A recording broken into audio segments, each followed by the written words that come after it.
20 விழுக்காடு மிகை ஊதியம் கோரி கைபேசி விளக்குகளை ஒளிரச் செய்து என்எல்சி ஒப்பந்த தொழிலாளர்கள் விடிய விடிய போராட்டத்தில் ஈடுபட்டனர். நெய்வேலி என்எல்சி நிறுவனத்தில் 8000 நிரந்தர பணியாளர்களும் 10,000 ஒப்பந்த தொழிலாளர்களும் பணியாற்றி வருகின்றனர்.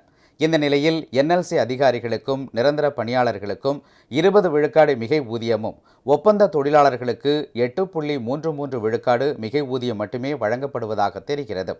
இந்த நிலையில் நெய்வேலி கியூ பாலத்தில் இருந்து என்எல்சி ஒப்பந்த தொழிலாளர்கள் ஊர்வலமாக சென்று சுரங்க நிர்வாக அலுவலகத்தை முற்றுகையிட்டனர்.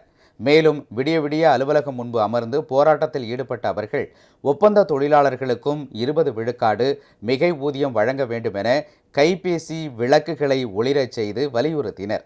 விளக்குகளை ஒளிரவிட்டவாறு அலுவலகத்தை முற்றுகையிட முயன்ற அவர்களை காவல்துறையினர் தடுத்து நிறுத்தியதால் அப்பகுதியில் பரபரப்பு நிலவியது. இந்த நிலையில் 2வது நாளாக இன்றும் சுரங்க அலுவலகம் முன்பு ஒப்பந்த ஊழியர்கள் காத்திருப்பு போராட்டத்தில் ஈடுபட்டுள்ளனர்.